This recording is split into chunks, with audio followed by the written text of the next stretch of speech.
me okay? Yes. Okay, good morning. Today you have myself and Corey. Thank you. And we are ready to go whenever you are. Okay, I believe we have everyone here. All right. So I'd like to call the regular board meeting of August 10th, 2021 to order at 9 a.m. Let me see. Melissa, would you please call the roll? Okay. Director Balin? Here. Director Boatwright? Here. Director Kearns? Here. Director Murphy?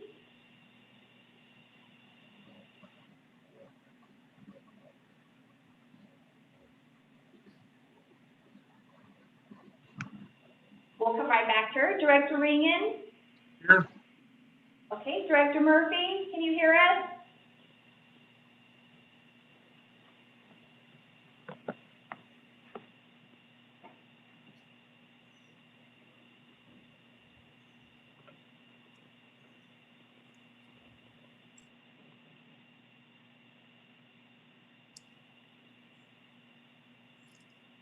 Okay, we'll give her just a second. She may be having some issues getting logged in.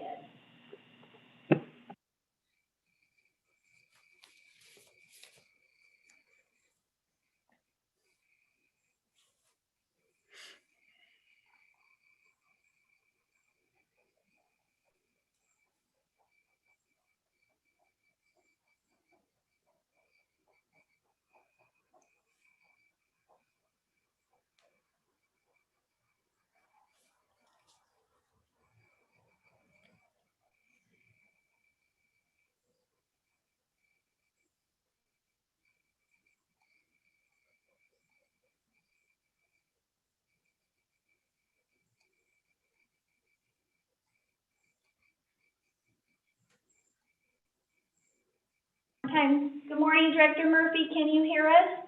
I can. Thank you. Sorry about that. Perfect. Okay, all 5 directors are present. Okay, thank you.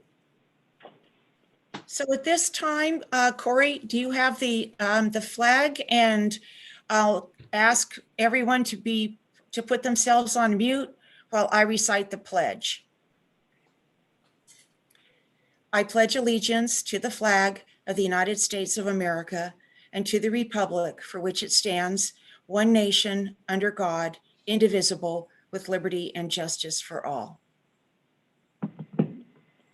Thank you, Corey. You're welcome. Okay. Well, at this time, we would like to welcome the members of the public who have taken the time to attend the meeting and provide comments on matters related to district business. Any member of the public may address the board relating to any matter within the board's jurisdiction. This need not be related to any item on the agenda. However, the board cannot act on an item unless it was noticed on the agenda. Persons wishing to speak during the public comment will be limited to 5 minutes, or depending on the number of persons wishing to speak, it may be reduced to allow all members of the public the opportunity to address the board. And at this time, I see that we have guests, and I'd like to welcome them and ask Corey if there's anyone in the public that would like to speak during the public forum. Not that is indicating at the moment, no. Okay. Then I'll close off the public forum and comments there, and we'll go to consent calendar. Melissa, would you please read the items? Okay, item number 1, minutes of the regular board meeting of July 27th, 2021, and special board meeting of July 28th, 2021. Item number 2, approval of reimbursement claims for director's statement of meetings attended and/or travel expenses, and claim summary for July 2021.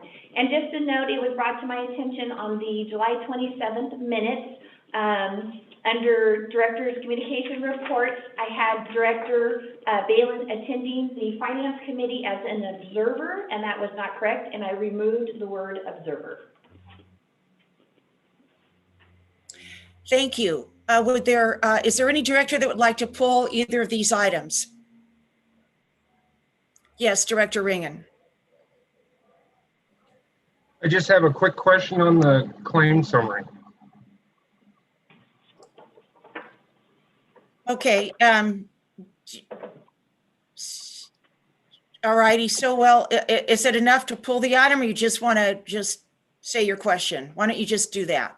Yeah, sounds Okay. good. Sounds good. Steve Sheffield probably will be the one to answer this. On page 12 of 25, there's quarterly LS Electric to Jamestown Sanitary District. What is that about?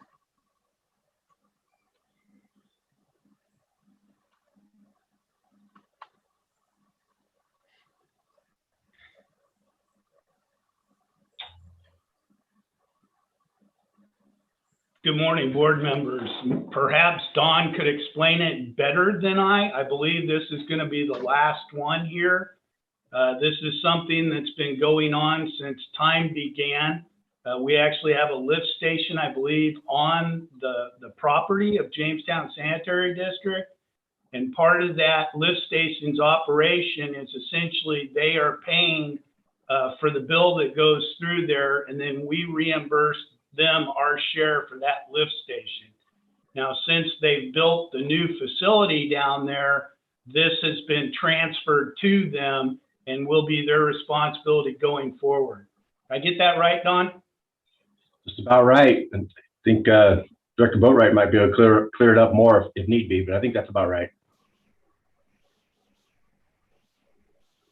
Yeah, that was part of a regional sewer agreement, and there's money that changes hands in two directions just to make it easier, I think, for accounting purposes.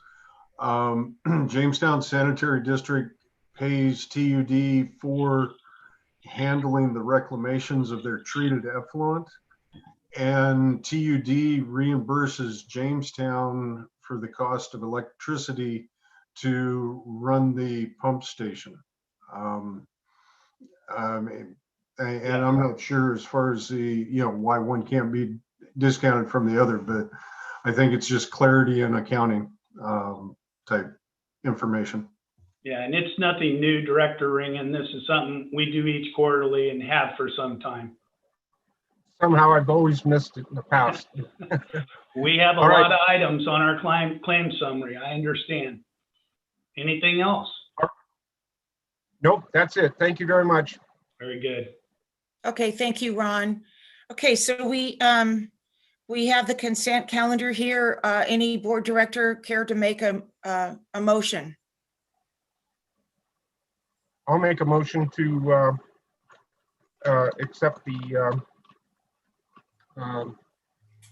yeah, you know what I'm talking about. To approve. To Is there? approve, yes. Okay. I'll second. Okay, thanks, Jeff. Okay, it's been moved and seconded. Melissa, please call the roll. Okay, Director Balin? Please call for the vote. Okay. Yes, aye. Director Boatwright? Aye. Director Kern? Aye. Director Murphy? Aye. Director Ringen? Yes. Okay, motion passes 5-0. Okay, thank you. All right, let's go to regular business. Melissa, would you please read our first item? Okay, item number 3, consider approving USDA funding and interim financing for the Sonora Regional Wastewater Treatment Facility project and award construction contract to Kiewit Infrastructure West Company. Great, thank you. Okay. Good morning, President Balin, members of the board, Don Perkins, your interim general manager. And before I kick this over to Steve, I thought I'd say a couple of words real quick. As we all know, this project has been underway for many, many years. We've come a long way. This information that's provided you in your memo isn't anything new. It's all we've known about all this information for weeks. We're just waiting for the final formal resolution here.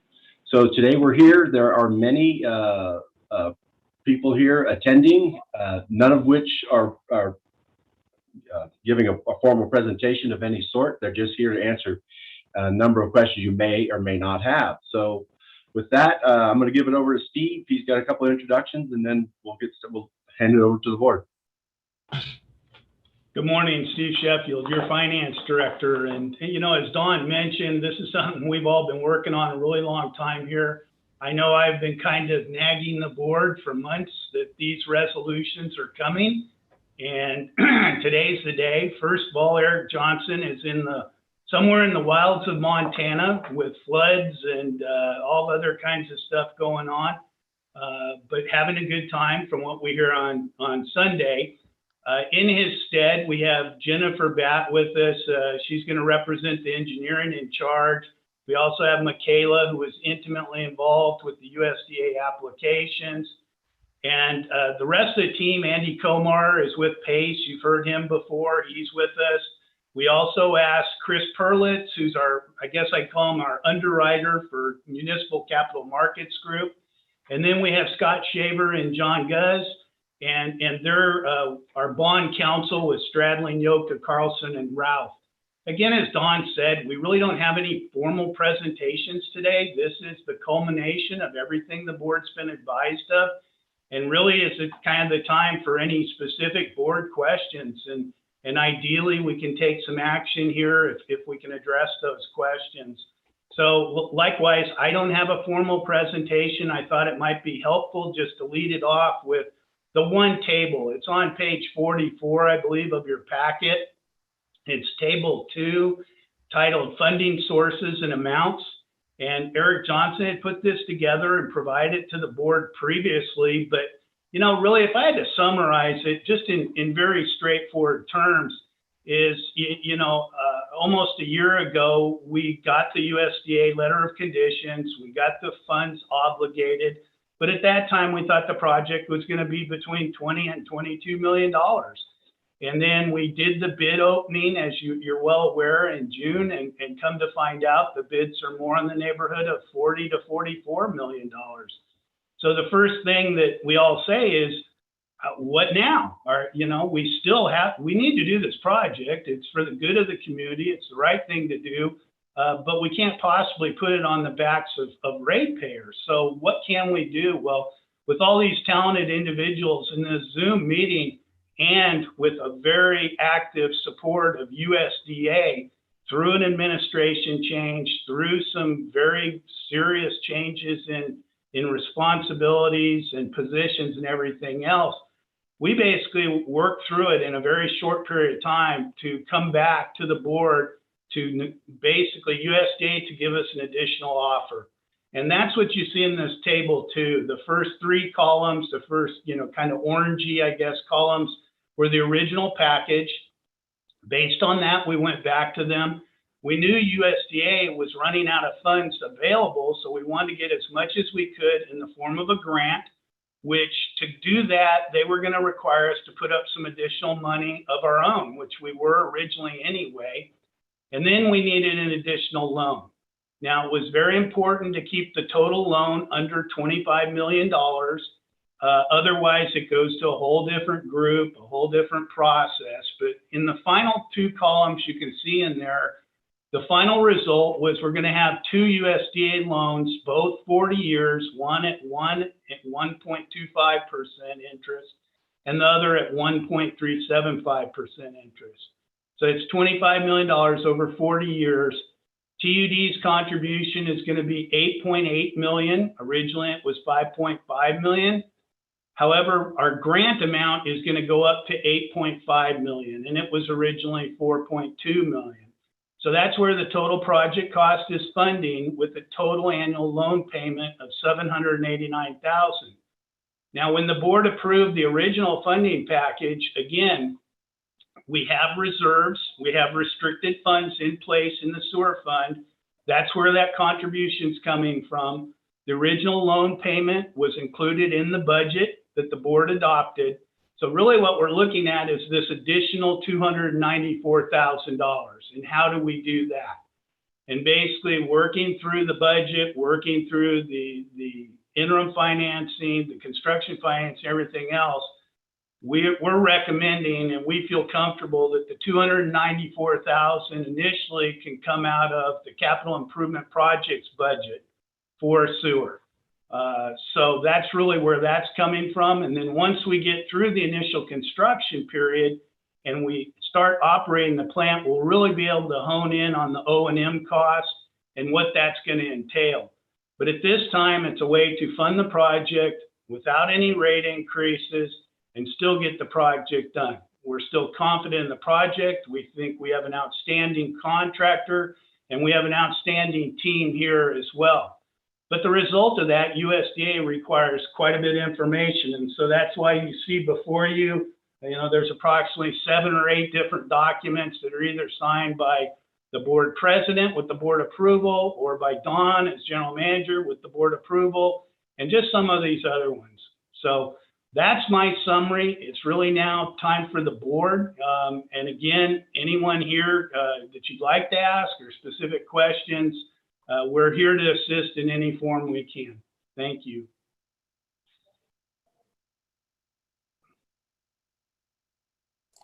Thank you, Steve.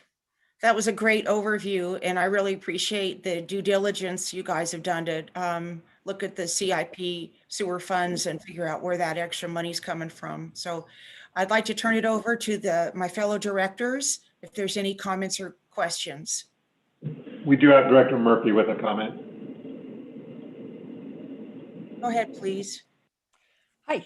I just want to clarify my understanding on everything. And I had I just want to thank Steve and Don. I had a number of questions that I asked them to answer for me last week when we got the packet. So just ahead of that, thank you very much for that time. I really appreciate it. And I just want to make sure that I'm understanding this as we're moving forward. So with the USDA loan, with the grants, that's just money that they're supplying us with. With the TUD part, that's just money we're putting forward. But with the loan, as we go, that $789 and $700,089 and 292. You know what I'm saying? That basically $800,000 of total annual loan payment includes the both the interest and the principal. So in that final payment that we make 40 years down the line, we will have paid that completely. There won't be any unexpected. There won't be any expected balloon payments or anything at the end. We will have just completely paid that off over the 40-year period. Correct? Yeah. Director Murphy, that's a good question. The cash flow is kind of different with USDA. I haven't been involved in a USDA loan for some time. I mean, these experts, Scott and John and Chris, they do this all the time in a lot of agencies in Northern California. But USDA now requires what's called interim financing. And so the way the sequence kind of works, and I'm going to very generalize it, and Scott or Chris jump in if I go too far off the boat. But basically what's going to happen is initially we're going to do this financing. Now, the way USDA does it is, okay, you all go build this first. And so we want you to put up your money. So we're going to put up our money first. We're going to get interim financing. That's going to pay to build it. And so in, let's say, 2 years or 3 years, this building period, at that time, the USDA is going to approve everything's built, and they're going to say, okay, great, here's the loan amount. They pay off the interim financing, and then we start paying. And at that time is when we get the grant money. So we got to spend our money, we got to build it, then we pay off we get the grant money, we pay off the interim financing, then USDA says, oh, great, now you get to give us the $789 a year for 40 years. And you're correct. There is no balloon payment or anything. It'll be amortized over the life of the loan. So good question. Like I said, hopefully Scott and Chris, I see you nodding. I kind of got the full cash flow there. So hi, this is Chris. That was a good question. So it's important to note as well is that USDA added the interest due during the construction period into their loan. So there won't be out-of-pocket interest payments during the construction period. So that's nice to have. Yeah, we actually took advantage of the unfortunate increase in cost of construction and had them add the remaining portion available allocated for the state of California to the grant. That was all that was available left for the state. And then we had them add the interest on the interim. So that way you had a buffer for a couple of years to maybe build up some additional cash as well. So. Excellent. Thank you. I have two more questions. Is it okay if I just roll with the next one, Barbara? Yeah. Okay. So the next one is just, again, clarification, just to make sure that we're all on the same understanding of things. And that has to do with while we are constructing this project, we are still, we aren't just dismantling the old wastewater treatment plant. We are still running that fully while we are in the same acreage, same location, but different side by side, basically. The new facility, and this is more just for making sure that that the general public understands what we're doing, that we will still be running, during the construction, we will still be running the old wastewater treatment plant while we're building the new one. And then upon completion, we'll switch over to the new one. And then is that when dismantling would happen of the old, or would that be, I know there's going to be a little bit of integration, but most of it will be, then we'll be retiring some of those old portions at that time. Is that correct? This is Andy Comer from Pace. Don, if you'd like to, I can answer that question. Sure, thank you. Okay, great. Good to see everybody again. Thanks for letting me be here today. So to answer Director Murphy's question, there's a unique opportunity at the site because the existing plant is sort of up on the hillside on the slope, and it's been running by gravity for decades now. And we're building a brand new facility at the bottom of the hill on the very flat part of the property. And so we'll be able to sort of, as she said, keep the old plant going while we build this new plant off to the side. And a key feature is that there's an existing emergency storage basin right now that's unlined, and the state of California is making us line that basin. So we're going to line that basin before we do anything. And then we're going to actually send existing facility flows through that basin, through the existing chlorine contact basin, and out of the facility until 18 months from now, until the brand new facility is done. And then we switch over we basically flip the switch after a bunch of clean water testing, and we send flows to the new plant. And at that time, we would then renovate the old facility, the old sludge systems, et cetera. Very good. And I'm going to kind of bounce back and forth on a few things. Another thing, Steve, that you had clarified is that the wastewater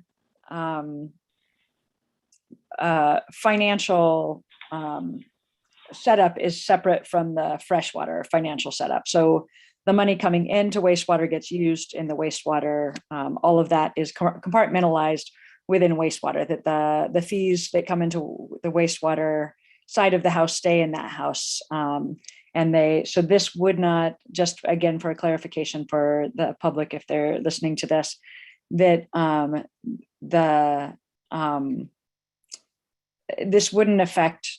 this particular project wouldn't affect the freshwater fees or anything like that, because these are done completely, the wastewater fee structure and the monies are kept separate. Is that, you could say that better than I could, Steve. Yeah, that's correct, Director Murphy. Very important point for those who aren't thoroughly understand. We're an enterprise fund. We have two separate funds, one for water, one for sewer. Everything is kept separate. Any funds we collect for sewer purposes are spent on sewer. Any funds collect from water. So as far as our contribution here, none of this is coming from the water fund. It's completely wholly separate. The sewer fund does have restricted funds and reserve funds for capital that's been built up over the years. And that's really where this is coming from. So all the operation costs, all the contributions we're making from this will be coming solely from the sewer fund, and everything is separately accounted for separately. Excellent. Thank you for clarifying that. And then the other thing that I think would just be great to get clarified for the general public as well is just again on what are the improvements when we have this new sewer plant. Why will it be so much better than the one that we're retiring? So this is Andy Comer again here. Just to answer that question. Essentially, the state of California requires certain limits on nutrients, nitrogen, carbon, and different constituents. And the existing facility just doesn't meet the water quality that's required. So the new facility will create a much higher water quality. It'll also provide what's called tertiary treatment, which means filtration and disinfection to the state of California's unrestricted reuse standards, which basically means you can apply the water to golf courses, to any land application desired, with basically no risk to human health. So this new facility will provide those benefits. It'll also provide septage receiving down at the bottom of the hill in a much safer environment for 2 trucks at a time. It'll be completely metered and monitored. So there'll be many improvements to the system. And this system was built in the early 70s, is that correct? The one that we're currently using? That is David? correct. Yeah, Don, thanks. That is correct. Yeah, so we've got a long amount of we've gotten great use out of it over the. And I do want to say one more thing on that, and that is that the system, the facility, the site is flood prone. So a lot of watersheds and 3 or 4 different kind of sub watersheds feed into that facility, and it has a tendency to flood. And we are going to solve that through this improvement.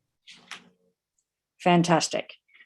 Thank you for all of that. Oh, could you also just explain again for the general public when the water, after the water has been treated, there's agricultural uses for that.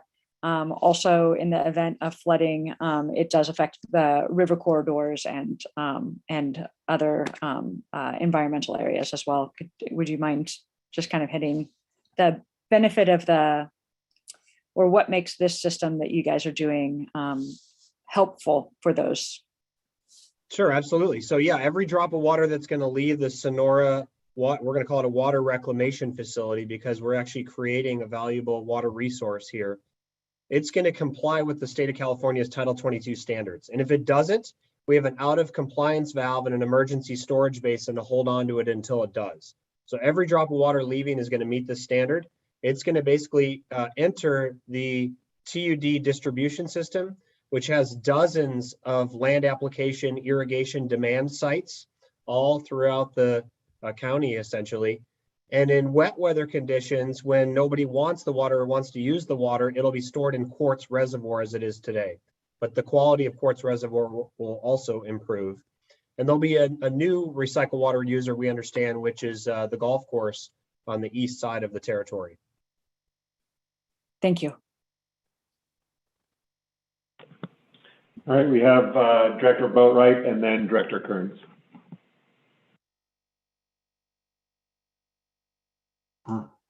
Director Kearns, would you like to go first? You're welcome to, David. I'd like to hear what you have to say. You're our wastewater expert on the board here, so I'll defer to you. I was actually kind of picking up questions along the way too, and just came up with another one. So I need to jot it down. Anyway, let's start. Mr. Sheffield, you said that there or just to make emphasis on part of what you said in the beginning, that there's no rate increase to cover the cost of this project at all. And that's through its 40 years of amortization. Well, I mean, as far as this project, I can't say there's no rate increase for 40 years, of course, but in order to fund this project, what we have here, there is not a rate increase necessary for this project. Okay, but we've got a undetermined O&M cost. So with the sanitary sewer funding, obviously the funding is needed for the collection system as well as treatment and then reclamations. Are we pushing ourselves pretty close to a rate increase needed to cover the O&M of this new project? Yeah, I guess I'd like to clarify that. You said there's an undetermined O&M. Throughout this process with USDA, we had to submit a budget for the next 5 years. We had to go through, and with Andy Comar's help, with engineering's help, everybody else, we have budgeted the anticipated O&M cost to operate this new facility. So it very much has been determined. It won't be finalized and actual till we're up and running, but the budget, the funding, the application USDA, we have to show them that we can continue to operate it without a rate increase in the near future. Now, just like we know there's inflation, cost of services, everything else, there may be other reasons for a rate increase, but what I was specifically getting at is in relation to funding this project. And again, you know, yes, everything's tight. We don't like taking another, you know, $300,000 out of CIP. There's improvements that need to be made in sewer as well as water, as you're well aware. However, we feel we can do that over the course of the next several years, get this project to fruition, have the plan up and operating, and then be able to come back and really look at, you know, what are the actual costs, what is the inflation and everything else going on, the regulations several years from now. So I hope that clarifies that. Yes, certainly that did add some clarity to it. Thank you. A question for Mr. Coomer. Good morning, Andy. What reductions in the initial size of the treatment plant and capacities were done through the new funding for USDA?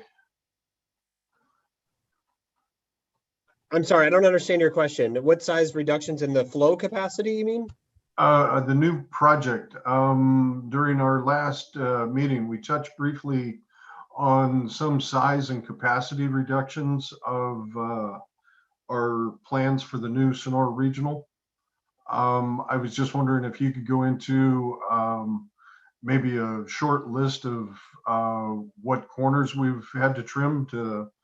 There's a reduction of nearly $2 million in the budget from the 37 down to 35. Oh, I see what you're asking now. Okay, great. I'd love to talk about this. So essentially, as an act of a goodwill or good faith with USDA, we did try to show some value engineering. We did analysis of, 4 or 5 different ways to sort of trim or cut or value engineer, whatever you want to call it. And at the end of that, we sort of determined that everything was sort of critical. We've already, with the help of Director Boatwright and Don and the rest of the team, we've already made this place as efficient as we could. There was really no place to cut without getting down to the bone. So what we did was we took out all of the hardscape and landscape from the facility. It was a bid item in Hewitt's line item contract that was easy to identify. And so we took the hardscape and the landscape out. It was about $2 million. That opened up the floodgates from USDA to be able to give us additional support. And then we have contingency budget. So I know that it was mentioned that the project was going to be $44 million or whatever it is. The actual bid from Hewitt was $37 million. So to go from 37 to 35, we trimmed 2, but we're actually getting some money, some contingency budget, which we think we can cover this hardscape and landscape. Obviously, we don't want to leave the site completely barren. If for some reason we spent all the contingency and weren't able to put in the hardscape and landscape, TUD's crews could do that. But we've also got an idea, a concept on the sludge side of things to be able to possibly privately finance some of the off-hauling to pay for that as well. So at the end of the day, we think we're going to be able to get your complete project, including the hardscape and the landscape, for this budget that's been allocated.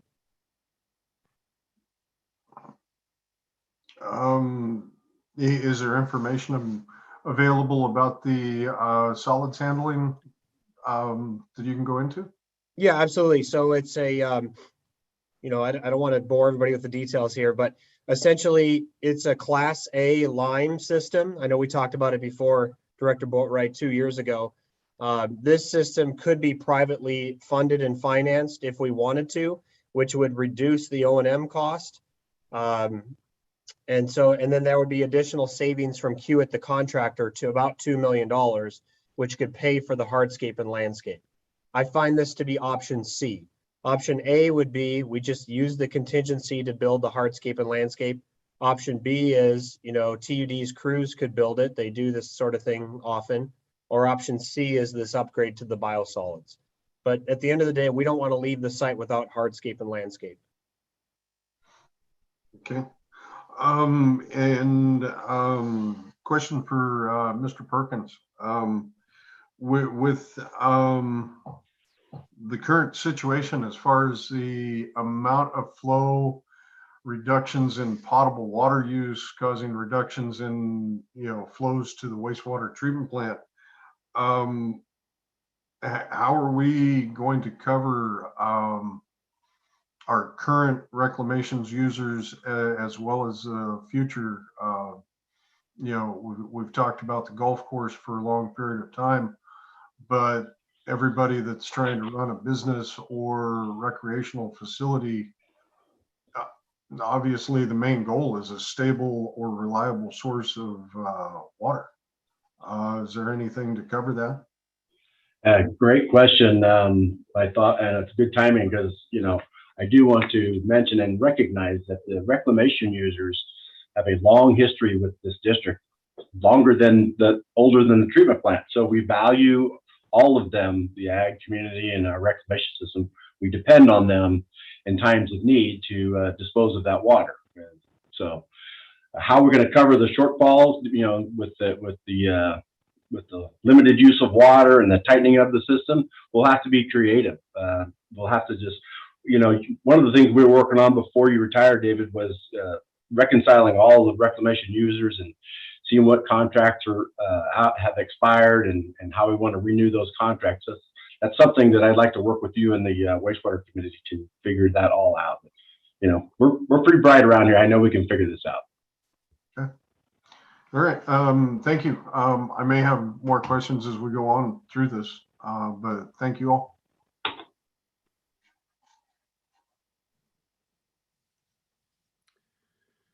Okay, I guess it's my turn there. So Steve, the interim financing, the way I'm reconciling it in my mind is similar to a construction loan on a house. You go get the construction loan, you build the house, and then you roll it over after the house is complete, you get your final financing. And that's kind of what we're doing here, correct? Yeah, I think you're spot on. I see Chris and Scott nodding as well, but. Yeah. Okay, and then Dawn and probably David too.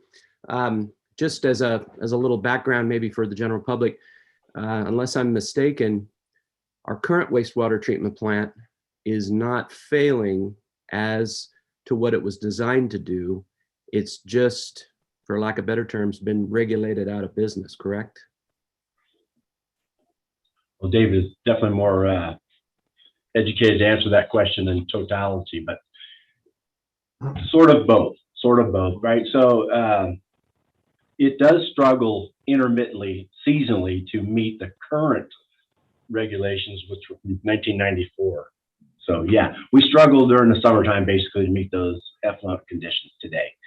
Now we also know those the waste discharge requirements orders is from 94, and we anticipate them, these regulations be tighter and tighter as we move forward. So we're in this way, we're getting way ahead of the game, we feel like. I think Director Boatwright might be able to say that a little cleaner than I did. Yeah, maybe I can add just a little bit to it. We have done several improvements to the secondary process in the current Sonora Regional Wastewater Treatment Plant, which have turned out to be, basically Band-Aids, getting us a little bit more time to do a major project of, full replacement of processes and updating to meet cleaner water standards. and it's always been an odd one. Mr. Perkins is correct in, it's intermittent, and its timing is in the summertime, where BOD and TSS, it's kind of a balance. And the 1994 waste discharge requirements for the Sonora Regional are very high because of our restricted recycle use of the effluent. And it's a 30-30 with a bacteria check. The 30-30 is BOD and TSS on a milligrams per liter. And like I said, it's kind of a balancing act every summer to come in right at that requirement for our current treatment plant. So moving forward, as regulations change or a new waste discharge requirement, the facility needs a major upgrade, and this is definitely it. Yeah, yeah. I think you made my point and added to it that it is struggling, but as my experience on the treated water side is that so many times you have equipment that is still functioning as designed, but the regulations just pass it up, and you gotta roll with it and make your improvements and move on. And that, I think that's certainly part of our issue here too. Steve, and I read in the report there too, the USD has accepted Kiewit's bid, correct? Yes. Yeah, so we're covered there. And we've already spent over $1 million already on engineering and design fees too, correct, Steve? Yes, that's correct as well. Yeah. So I just got a couple of things here I'd like to add. I don't think I have to tell anybody, but 1.125% and 1.325% are phenomenal interest rates. Never in my lifetime would I have ever imagined that we'd be able to get a loan for anything at that rate. That is just incredible. Also, the $8.5 million in grants as part of the package. USDA is being extremely generous on this. I think we've got the stars aligned.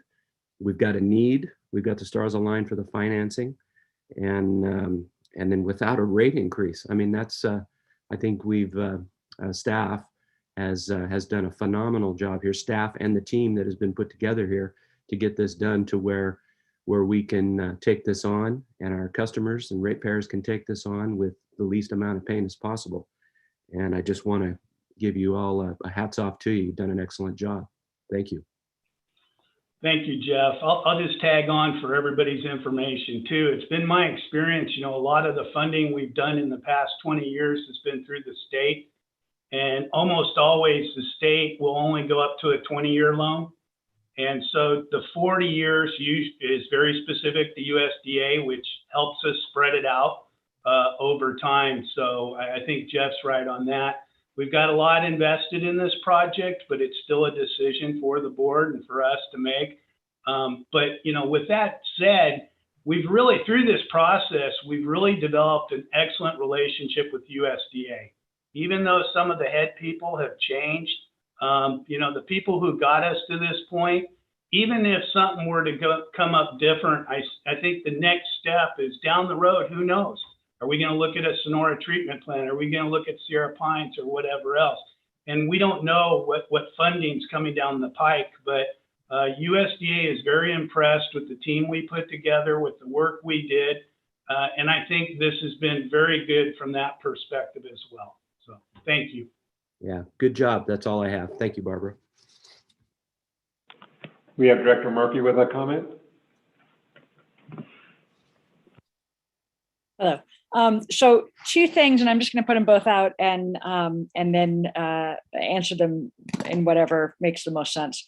So one thing is, that the construction costs went up considerably just in this last 6 months, and there's some connection to the global situation with pandemic that is perceived to be part of that. If, as we're moving through this project, if things start to become available for,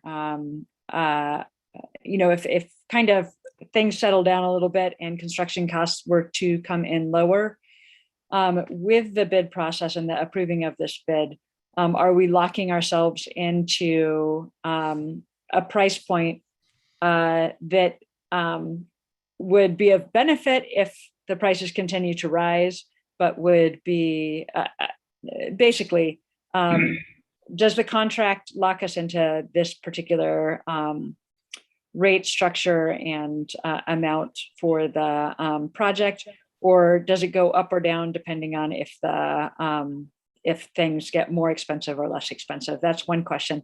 The second one that I think is just kind of related in there too is we had, it came before the board months ago about the big five pieces of equipment for this project.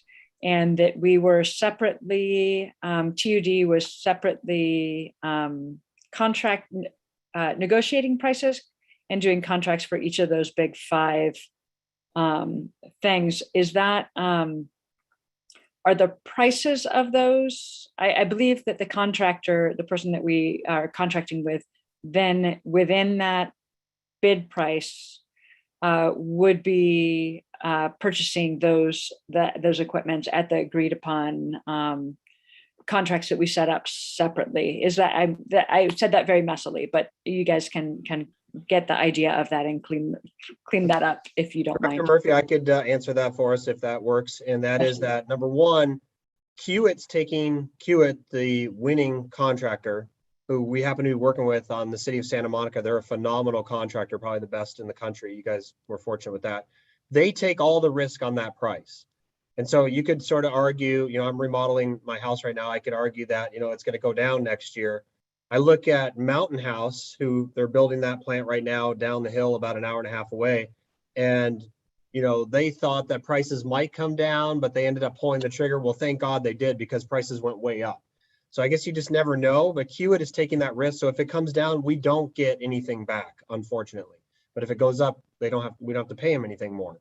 So in Kiewit, they're probably the best in the business as far as forecasting the future. And I think they probably knew it was going to come back down. That's probably why they were the low bid. So we were able to get that benefit. With regard to the big five, Robert Murphy from PACE is on the line. We're so fortunate that we were able to lock them in. I think that the lock was about to run out, or it did run out, but we did kind of negotiate or renegotiate those contracts. And I believe we're getting those for the exact same pricing that we had locked in way back in the past. Those contracts are contracted with TD, but they do get assigned to Kiewit upon award, assuming that happens today. Very good. Thank you for clarifying all that.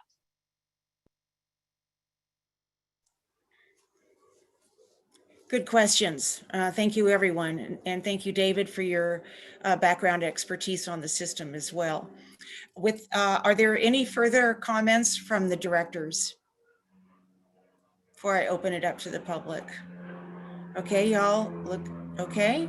Well, then why don't we see, Corey, if there's any member of the public that would wish to comment or have questions on this item. Not that I'm seeing at the moment, no. Okay, thank you. So I'll call off or close the public portion of the comments on this. And then if we are done deliberating on this, and again, I want to thank staff and our folks here from the various entities that have weighed in on this to clarify all the questions that the directors have. And with that, we have a certain order that we need to vote on these actions, beginning with a resolution. So I think it would be best to have Melissa help us through this process. If that would be okay with you, starting with A and what is expected of the board, I think. Oops, yeah. Okay, do you want to approve them one at a time, Director Balin, or do one motion to approve all?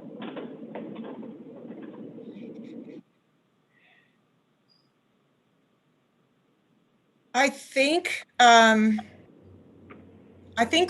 let's go through them.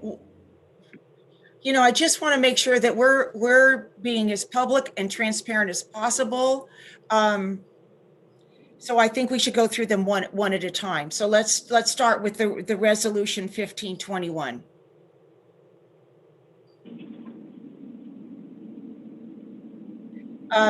Okay, so, well, I'll just start it out. That would be where the board approves and ratifies a letter of condition from USDA for funding and authorizes hiring Municipal Capital Markets Group, Inc. for underwriting and straddling Yoka, Carlson, and Ralph as bond counsel for the interim financing for the project. Barbara, can I interrupt here? Yes. I think you're referring to table 4, the board actions. Those are previous actions. I guess if I could point it out on page 45, what we tried to do, Eric Johnson and everybody involved, and we had the help of the bond counsel. If you go to table 3, board actions, there's basically these 6 various documents. We put and Michaela helped as well. We put a very brief narrative of what each of those items are. So like Melissa said, either the board could approve these listed items. We could go through and, you know, like resolution 1521, what it does is authorize execution and delivery of certificates of participation, and read each of those if that would make you, you know, feel better or necessary. But I think this table 3 is really what you were describing and going towards. I hope that helps. Yeah. Don't mean to interrupt. No, you're right. I went to the wrong table when I was, you know. We already did those. Right. So, right. And it should be table 3. You're absolutely correct. And I'm assuming that these are corresponding to the A through G. That's correct. All right. Well, I would be okay. Given the merit of our questioning and the ability of staff and folks to answer the questions, I would be okay with these, as long as these are corresponding to the A through G, then we can make one recommendation. Go ahead, please. I'm sorry, I was just gonna say, when they correspond, the way it was set up is items F and G, the notice of award and the agreement between owner and contractor, are specific to the construction document and agreement. The other items, A through E, are what correspond over to these board actions. So that's the real heart of it. What you see in this table relates specifically to USDA and everything we talked about. The items F and G relate specifically to the Kiewit contract. Did I miss anything, Jennifer or Andy? I hope that helps, Barbara. I know it's a lot here to do, either in one or separately, but as long as the board understands what we're talking about in this. Right. Yes. And this table was extremely helpful in recognizing what exactly the board is authorizing either staff or myself to sign, so we go forward. So with that, I'll open it up to questions. I have no problem voting on the whole batch. So with that, Director Murphy, I see your hands up. Yeah, I just have this is a clarification in the vocabulary side of things. When it's talking of certificates of participation, it refers to certificates quite a bit. Certificates to the municipal capital market, certificates to the municipal market, and certificate documents. Could you just explain what certificate documents mean? Yeah, I'll throw it over to Scott. This is really related directly to this interim financing. You're muted, Scott. Sorry. Thank you, Chief. For the record, sorry about that. This is Scott Schaefer with Straddling, Yoka, Carlson, and Ralph. My colleague John Gaz is on as well. The certificates of participation are the actual instruments that get sold on the public markets. And those purchasers of those are buying interest in your obligation to make payments under the installment purchase agreement, which is also on the transaction. So you cannot, under California law, you can't just issue revenue bonds that would be purchased, you have to go through this two-step process. Effectively, it is the same, but the certificates of participation are what actually gets marketed to investors. And that process is done by the interim financer or the USDA or? So the way this works is Chris Perlitz will sell those certificates of participation on the public market. That doesn't involve USDA, except that USDA, in fact, is telling these investors that you have fulfilled all of your obligations at this point for them to take you out. And I think it's fair to say that the investors in these certificates are looking more to that USDA takeout loan than they are to your finances because of the short-term nature of this borrowing. Does that answer your question? So I think so. So this is for the interim financing. That's correct. Okay, that was This part is of the the question. construction loan, as I forget which director, I think it was Director Curran said, this is the construction loan that's being done right now. Right. So for interim financing, and then, so this is all, when we see the word certificate, that all has to do with the interim, and then when we get the USD, we pay all that back in that. Yeah. That's right. Okay. Which will be a separate transaction in 2 to 3 years. That's correct. Okay. Perfect. Thank you so much. You bet. And Director Murphy, I think you have a good understanding of it. You know, my naive version would be is that basically we're selling bonds backed by the USDA to get the money up front to get it built. And then USD steps in, they pay it all off, and we start paying them.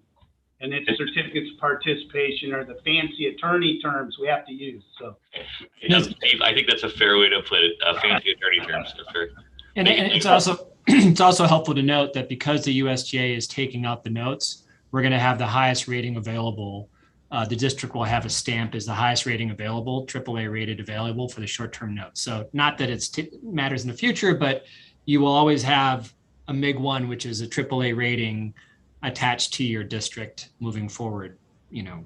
And that affects the, I would imagine that affects the rate at which we can get that interim financing. And it definitely affects the rate. That's why the rates are colossally low. But also, intangibly, it also has a positive impact in the future. If you want to borrow in the future, you can go. Someone will look up the district, and you'll see that you had a AAA rated. They won't know why, but they'll see AAA rated, and that might help. Is my point. Yeah. Excellent. Thank you.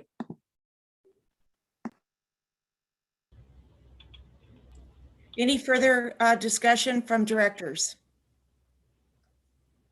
Okay, seeing none, how about if I call for a motion and the director just read the just those items, maybe without the descriptions, but call for a motion approving, and then read off the resolution 1521, and then on down that column. You want them one at a time, Barbara, or all in one? I think all in one. I think perhaps if you go to the staff memorandum, the recommendation has them all outlined there. I like that first paragraph on, it's page 43 of your packet under recommation. Okay. I'm just trying to help, Barbara. I'm not trying to force my will on you. That's okay. You know, sometimes we do things for, just. Does that make sense to the board? If you... Sure. Okay.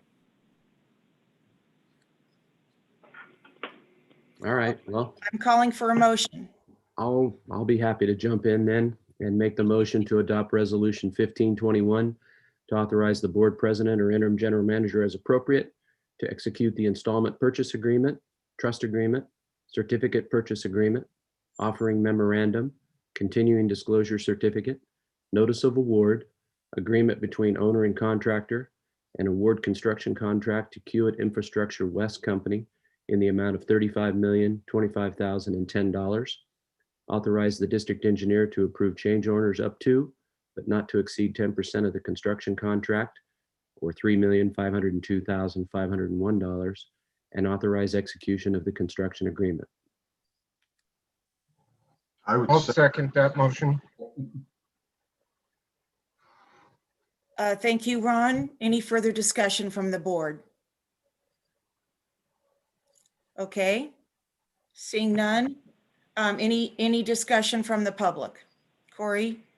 Not that's being indicated, no. Okay, thank you. All right. Melissa, will you please call for the vote? Okay, Director Balin, Aye. Director Boatright, Aye. Director Kearns, Aye. Director Murphy, Aye. Director Ringen. Yes. Okay, motion passes 5-0. Thank you. Hey, Barbara. Thank you. And thank you, Andy. Thank you everyone for your clear explanations, Steve, for your presentation, and David, all of you, Lisa, for your great questions. It was, I think, very thorough. I feel very confident that the board has done their due diligence on this, and especially staff. When we got the bids back, they immediately just went right back to work and tried to figure out what they could do. And again, it has everything to do with great USDA relationships. It's amazing. So thank you. Also, let's see, Chris as well. Thank you very much. Good. All right. Yes, Jeff. Sure. Yes. Yeah, I just want to add a little personal twist to this. I want to give a shout out to that board way back 50 years ago that built our existing plant. I have a personal connection with that. My dad was on that board, along with Margaret Silva and some others that I don't remember. But I know, talking to him, they never would have dreamed that plant would have lasted 50 years. And so I want to give them a shout out and thank them for that. And just to let you know that this project is gonna bring some interesting conversation across the dinner table at family gatherings at my house. So thank you. That's it. Great. Good comments. Thank you. Okay, if there's no further questions, we will then move on to our next item. And if some of you need to leave, that's totally great. We just want to thank you again for being here. Thank you. Thank you. We'll see you soon. Take care. Thank you. I know. Thank you. Okay, Melissa, could you please read item 4? Okay, item number 4, discussion and consideration of scheduling a tour of the Sonora Water Treatment Plant. Yeah, good morning, President Balin, members of the board and public. Trevor Cowden, your water superintendent. This item comes with a recommendation on a date of Wednesday, the 22nd of September, for the in-person tour of the Sonora Water Treatment Plant for the board. The recommendation at the June 24th Water Committee was to bring this to the board meeting to determine the date after the Corollo Engineers Condition Assessment. So I do anticipate that being completed the second week of September. So with that, we'll have the recommendations in hand to help that plant live along here as we go into the future with a new plant on the horizon somewhere out there. So that to be discussed, and the whole plant processes with some of the tools we use as water treatment operators, we're eager to show and share for you. So with that, I'll leave you to discuss. Well, thank you, Trevor. Okay, any fellow directors like to discuss this item before we take a vote on it? We have Director Boatright with his hand up. Thank you. Trevor, I didn't hear time of day for the 22nd. What time to kick off? It's recommended on there at 8 a.m. 8 a.m. Thank you. Thank you, David. Looking forward to it, Trevor. Does that look like that will work for everybody? Yes, Director Ringen. What was that date again in September? Wednesday, September 22nd. Oh, 22nd. Okay. Well, I have in my day planner here that we have a PG&E TUD board meeting that day. So I went through at least some of the schedules on our end of it. I do recall that, but I want to say I hope I'm right. It's somewhere later in the day. And I don't know if Melissa can help me out on that. I don't want to talk over Dawn, but my understanding, Director Ringen, is that that's a standing meeting, basically the fourth Wednesday of every month, as far as just to keep everybody talking about PG&E. So I think that 22nd PG&E meeting could be rearranged, if that helps, Dawn. Yeah, I think, I don't remember the start time of that meeting. Do you, Melissa, or anybody? It's 9 a.m. Okay, so they do conflict. So we'll have to figure that out. The only thing I wanted to add, thank you, Trevor, for this. The only thing I wanted to add, so this is a formal organized tour, board agendized tour of the facility. If at any time between now and then, if one of you want to take an individual tour, you can contact me or Trevor. We can get you that treatment plan ahead of time.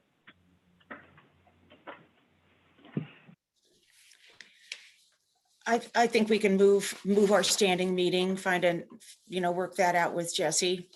Yeah. Okay. Okay, any further discussion? Would there be a reason not, is there a reason not to just schedule the sewer tour for a later time in the day? Has that already been coordinated with people? A sewer tour? I'm sorry, this meeting that we're talking about, wouldn't it make sense to just schedule that around the other freestanding one rather than scheduling this one at a conflicting time and then trying to change the other? Is there a reason why this needs to be at that time? Like make the tour at 1, let's say, something like Yeah, that? or yeah. What do you think, Trevor? 1 o'clock will work? As far as I can go on my end, yes. I worked with Melissa a little bit here with everyone's schedule as best we could. So that's where we're at with it. Dawn, we do have another conflict for that day, so we could try to maybe schedule the tour a different day, but we have something else to schedule that afternoon. Melissa, I'm sorry. Did you say I have a conflict? Don Perkins has a conflict? Staff does. Oh, Correct. staff does. Correct. I've got a suggestion. Maybe we could go ahead and hold the water treatment plant meeting at 8, and then we could just add the PG&E update maybe onto closed session onto a regular board meeting during that same month. Would that be a possibility? Correct, Director Kurz. That's what we had previously discussed when trying to arrange this, was possibly adding it to the regular board meeting the day prior.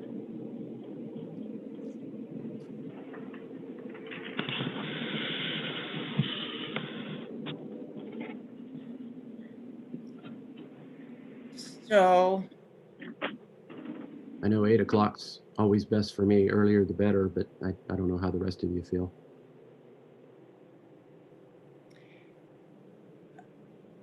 I feel fine about that. Earlier better is that's a really hot site. I mean, like bring your hat for sure. There's no shade in that environment. So, okay, are we saying same date, September 22nd, or moving it?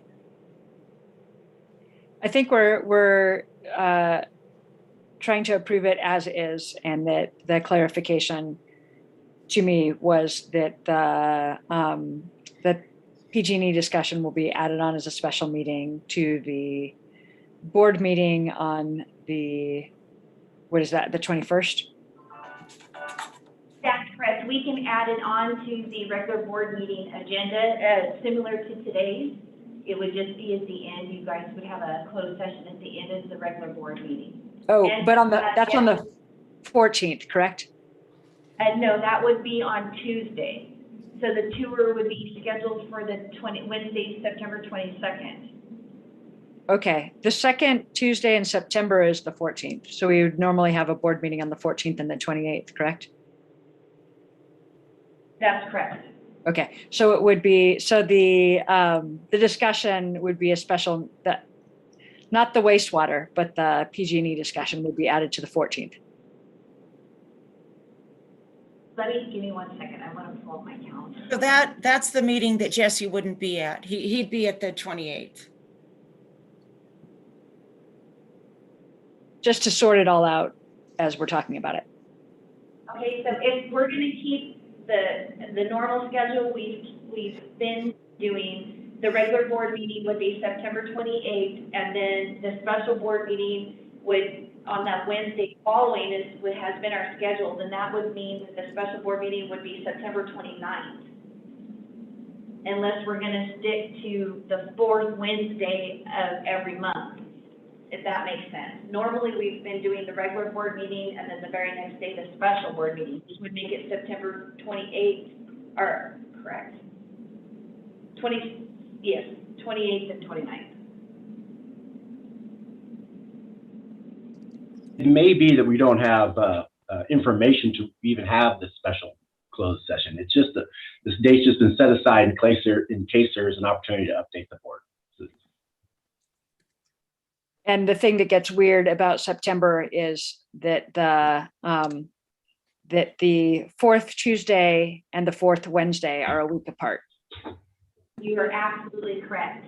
That's what's making it difficult, is if we want to stay meeting, 2 meetings, regular, special, or if we want to stick with the fourth Wednesday.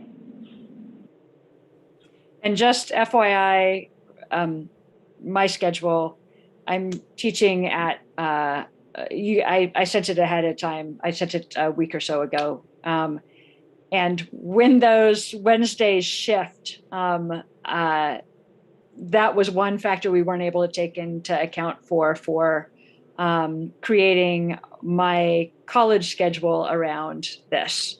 Because I'm doing block scheduling at teaching on the Somerville High School campus in the mornings on those days. And so when those weird things come up, so I will be on the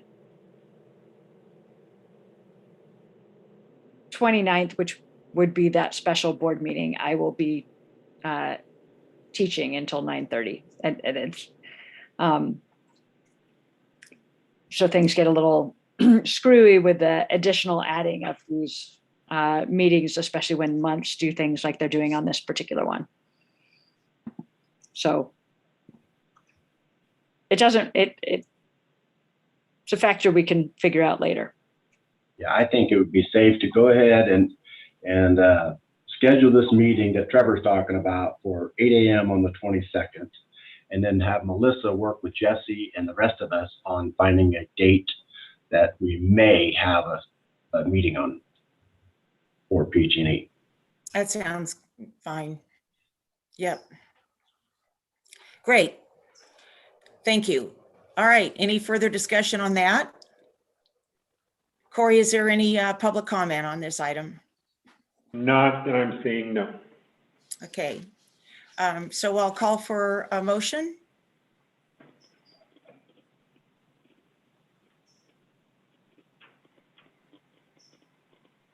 I'll make a motion to approve that date and time for the Sonora Water Treatment Plant tour.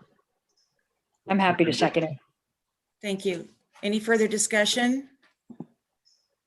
Okay. Any member of the public? Corey? No. All right. So with that, Melissa, would you please call for the vote? Okay. Director Balin? Aye.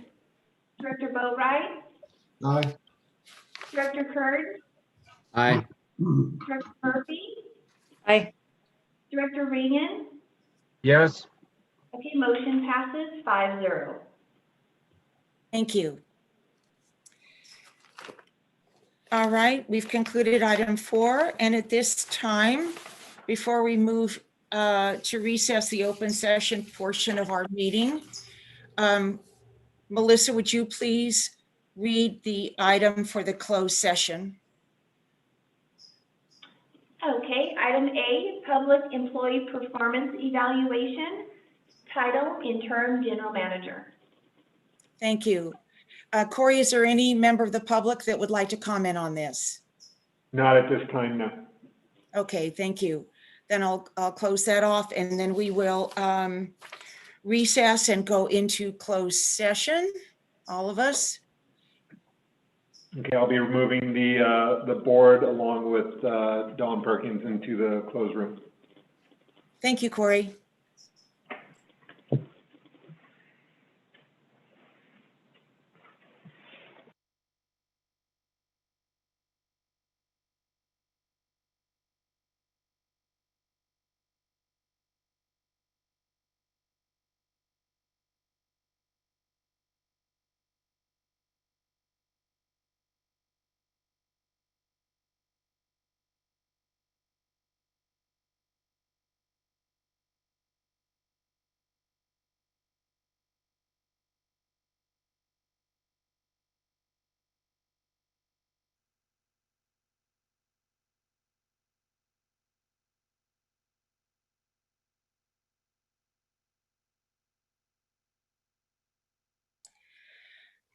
Okay, let's see.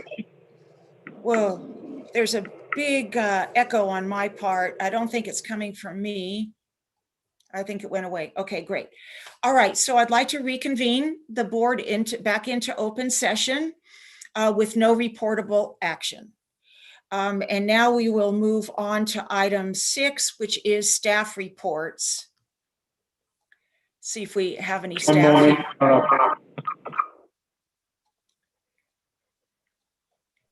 A pretty big echo there, Corey.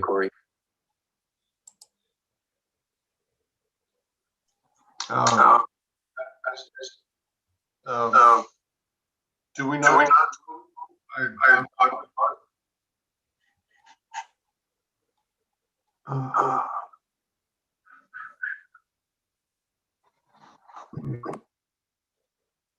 Do you still hear the echo? Yes.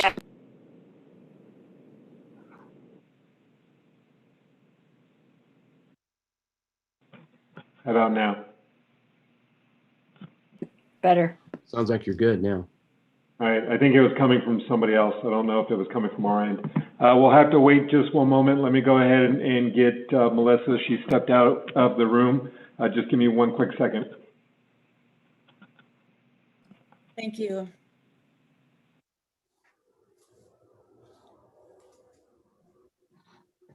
Madam President?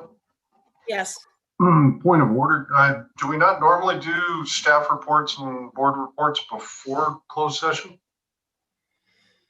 Well, I'm just following the agenda and that's our next thing. So, Yeah. I just, Melissa's back in the office, in the room again. They're gonna have to give me a few minutes. I'm down. There'll be just a moment for Melissa to get back into Granicus for the notes. okay.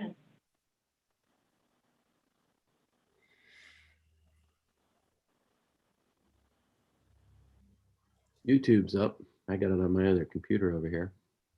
And I think David was right that normally, or Director Boatwright was correct that normally these things come before the closed session, so staff may not be expecting us to be hearing from them at this point. Yeah, I realize that. And it's also, it's fine if we table that until the next board meeting too. I would make a motion that we table reports until the next meeting. I'm glad I second that. Okay, all Go ahead, right. Jeff. All those in favor, I can probably call the roll. Director Murphy? I think we usually do it in alphabetical order, but I think you can also just say, you can just call for ayes and nays, and if there's no nays, then we can move forward. Well, I guess because Melissa always calls for a roll, I mean, she doesn't do it that way. I thought I would do it that way, and I'm not looking at anybody alphabetical, so I'm not going to do it that way. So I just wanted to do it for the record, actually. Sure, aye. Okay, thank you. Okay, aye, Barbara. Okay, David? Aye. Ron? Yes.